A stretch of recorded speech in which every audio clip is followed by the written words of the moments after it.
مبدئيا كده يا ابو الكباتن، الف الف الف مبروك للمنتخب القطري والمنتخب المغربي حصولهم على النقطه الاولى في مشوارهم في كاس العالم امريكا 2026. بس النهارده يا ابو الكباتن احنا كلامنا كله على منتخب المغرب اللي عمل احلى مباراه ليه في تاريخه في كاس العالم امام منتخب البرازيل. بس هنا يا ابو الكباتن تسال نفسك سؤال، ايه اللي خلانا اقول او فعلا دي حقيقه بان منتخب المغرب النهارده عمل احلى مباراه ليه في تاريخه في كاس العالم وخاصه قدام منتخب البرازيل؟ طب وده ابو الكباتن راجع لان منتخب المغرب كان مستحوذ معظم اوقات اللقاء امام البرازيل، ولا ده كان بسبب ضعف من منتخب البرازيل؟ وايه بقى يا ابو الكباتن برضو اللي خلى منتخب المغرب النهارده يعمل الجلاشه مع منتخب البرازيل مع ان المباراه خلصت 1-1؟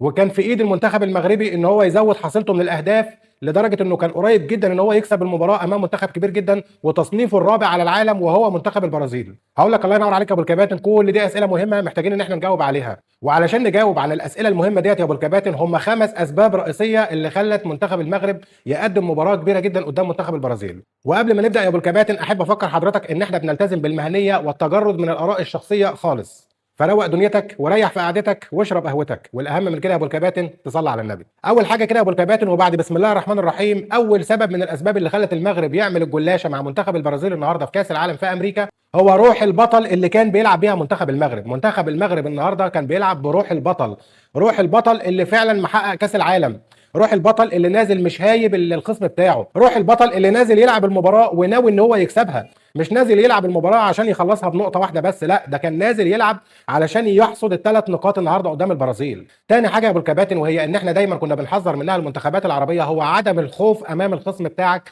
مهما كان اسمه كبير زي امريكا او البرازيل او الارجنتين، وده اللي خلى منتخب المغرب يلعب النهارده فعلا بروح البطل. لعيبه منتخب المغرب النهارده ما كانتش بتلعب بخوف ولا رهبه ولا عندها رهبه للخصم نهائي، مع العلم ان منتخب البرازيل هو الرابع على العالم، ومع ذلك منتخب المغرب النهارده ابو الكباتن كان عامل اعلى نسبه استحواذ امام البرازيل. لعيبه منتخب المغرب ما كانش عندها خوف نهائي ولا رهبه من لعيبه منتخب البرازيل مع ثقل اسمائهم في ارض الملعب، واولهم طبعا فينيسيوس جونيور اللي اشرف حكيمي بجد عمل معاه جلاشه ما ريحوش طول المباراه. ثالث حاجه يا ابو الكباتن هو التركيز على تقارب المسافات بين لعيبه منتخب المغرب، وده بمنتهى البساطه اللي ادالهم الفرصه على الاستحواذ الاكبر في المباراه. وزي ما انت عارف يا ابو الكباتن كل ما كنت مستحوذ اكتر كل ما كنت تمسك كوره اكتر كل ما فرصك في الفوز بتكبر. رابع حاجه يا ابو الكباتن هو التركيز الشديد جدا على عدم المس باص بين لعيبه منتخب المغرب في ارضيه الملعب. كل ما بيكون عندك يا ابو الكباتن عدم مس باص في ارضيه الملعب بينك وبين زملائك ده بيدي فرصه كبيره جدا للاستحواذ الاكبر قدامك، فبالتالي بيخلق ليك فرص اكبر امام مرمى الخصم.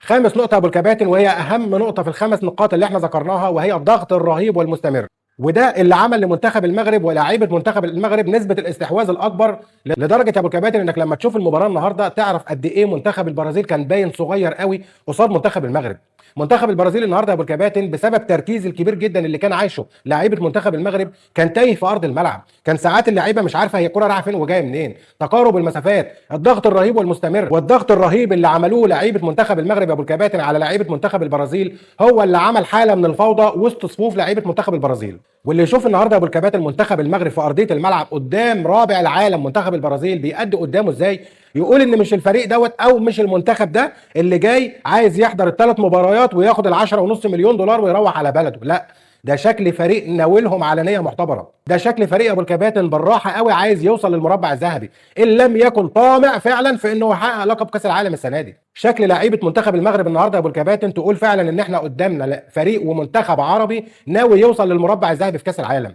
ناوي يوصل ضمن الاربعه الكبار اللي هيصفوا في المربع الذهبي. وانا يا ابو الكباتن من ناحيتي بتمنى لمنتخبنا الوطني المنتخب المصري ان هو فعلا يؤدي المباراه اللي جايه قدام بلجيكا بنفس الروح الرياضيه اللي لعب بيها منتخب المغرب النهارده قصاد منتخب البرازيل. اتمنى فعلا لمنتخبنا الوطني ان هو يحصد ليه اول 3 نقاط في اول مباراه رسميه ليه في كاس العالم قصاد بلجيكا. دعواتكم يا ابو الكباتن لمنتخبنا الوطني ان شاء الله رب العالمين يسعد 110 او 120 مليون مصري. ولو لسه مكملين معانا يا ابو الكباتن الفيديو ده لحد دلوقتي ما تنسوش تعملوا اللايك الجميل بتاعكم، واشوفكم على خير في فيديوهات تانيه كتيره، والسلام عليكم.